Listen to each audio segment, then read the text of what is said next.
국정조사 특위위원들은 구치소에 수감 중인 최순실 씨 등 핵심 증인들을 찾아가 이른바 감방신문을 벌였습니다. 여러 차례 갈등을 빚은 끝에 청문회 자리로 불러내는 데는 실패했지만 비공개로 남아 새로운 증언들을 확인했습니다. 강은날의 기자입니다. 1997년 한보게이트 이후 19년 만에 또 보게 된 구치소 청문회. 하지만 최순실 씨와 안종범 전 수석, 정호성 전 비서관은 재판 중인 상황을 내세워 또 불출석했습니다.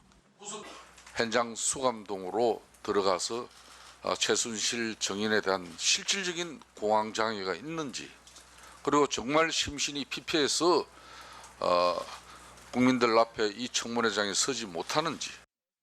구치소 측은 유례가 없다는 이유로 감방신문을 거부했지만 오공비리에 연루된 경제사범 장영자 씨를 상대로 27년 전 서울구치소에서 진행된 사례가 있었습니다. 하지만 수감동에선 취재진은 물론 국회 속기사의 출입이나 카메라, 녹음기 소지도 허용되지 않았습니다. 최순실 씨와 구치소 측은 촬영하지 않는 조건을 내걸었고 특위는 청문회를 최순실 입맛에 맞춰야 하냐며 맞섰습니다. 대치는 1시간만 넘게 이어졌습니다. 최 씨 변호인은 감방신문이 헌법 위반이라고 주장했고 특위는 법무부의 조직적 방해가 의심된다고 주장했습니다. 최순실을 아직도 못 만나고 있어요. 그리고 이 바깥에는 지금 국회의원을 갖다가 못 들어가게 이 서울구치소가 지금 최순실 보호소가 되고 있습니다. 결국 최 씨를 상대로 한 2시간 30여 분간의 신문은 철저히 비공개로 진행됐습니다. 남부구치소에서 안전수석과 정전비서관을 상대로 3시간여 동안 열린 수감동 신문은 사진으로 남아 현장을 남겼습니다. 최 씨는 의혹 대부분을 부인하거나 회피했지만 정전비서관과 안전수석이 새로운 증거들을 내놓으면서 비선 실세 의혹 실체에 다가설 단서들을 더 얻었다는 평가입니다. 연합뉴스TV 강은나래입니다. 최순실 게이트의 진실에 다가갈 핵심 연결고리는 박근혜 대통령과 최순실 씨의 관계일 텐데요. 서로 상당한 신뢰관계였음을 가늠케 하는 증언들이 나왔습니다. 이준석 기자입니다. 국회 국정조사 특위위원들을 만난 최순실 씨는 박 대통령에 대해 복잡한 심경을 감추지 않았습니다. 대통령에 대한 감정을 묻는 질문엔 말하고 싶지 않다, 마음이 복잡하다고 답했고 서운한 게 있느냐는 질문엔 별다른 답변 없이 고개를 숙였다고 국조위원들은 전했습니다. 당장 재판에 영향을 줄 수 있는 공모관계는 인정하지 않으면서도 서운한 감정을 애써 감추지 않은 셈. 과거 유치원장을 지냈던 최 씨에 대한 호칭은 짧지 않은 인연임을 추측케 하는 대목입니다. 대통령께서 최순실을 최 원장 이렇게 부른다고 얘기를 했습니다. 남부구치소에서 별도로 특위위원들을 만난 정호성 전 비서관은 신뢰관계로 규정했습니다. 대통령이 최순실 씨를 신뢰해 많이 상의했고 최순실 씨도 박 대통령을 아주 잘 모셨다는 겁니다. 그렇지만 최순실 씨는 대통령과의 구체적인 관계에 대해선 대부분 침묵으로 일관했습니다.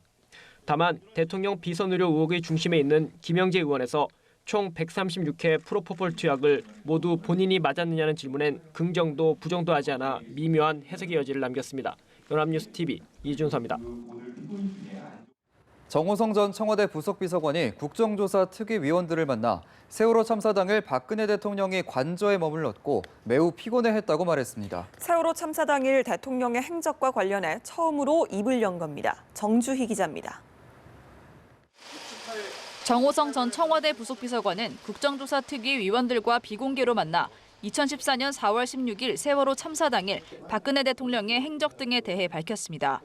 전후로 대통령의 일정 등이 빽빽이 있었는데 그날만 유독 대통령의 일정이 비어 있었다, 이렇게 얘기를 했습니다. 대통령은 매우 피곤해한 것으로 알고 있다. 그리고 대통령은 관저에 있었다. 정 전 비서관은 사태의 심각성을 깨닫고 오후 2시가 지나 관저로 찾아갔다고 밝혔습니다. 대통령을 직접 대면했는지 기억이 안 난다고 했다가 2차례 직접 대면했다고 말을 바꿨습니다. 세월호 날 2번 정도 대통령을 직접 대면했다고 얘기했고 2시경에 가서 처음 대면하고 5시경 조금 넘어서 2번째 대면을 했는데 관저에 누가 있었냐에 대해서는 대통령의 개인적인 사생활에 해당되기 때문에 말할 수 없다고. 정 전 비서관은 세월호 당일 대통령이 관저 집무실에서 보고서를 받은 게 맞다면서도 누구로부터 첫 보고를 받았는지에 대해선 입을 열지 않았습니다. 또 세월호 7시간 행적의 핵심으로 떠오른 대통령의 미용시술 의혹에 대해선 명확히 답변을 하지 않은 것으로 전해졌습니다. 멍자국의 존재, 미용 시술의 존재 등에 대해서는 그러한 사실이 있었는지 그리고 그러한 사실을 알고 있었는지 여부에 대해서 단순하게 대답을 할 수 없다는 취지로 말함으로써 소극적으로 시인하고 정 전 비서관은 세월호 참사 당일 관저로 미용사를 부른 것은 구조본 방문을 위해 자신이 호출한 것이라고 밝혔습니다. 연합뉴스TV 정주입니다.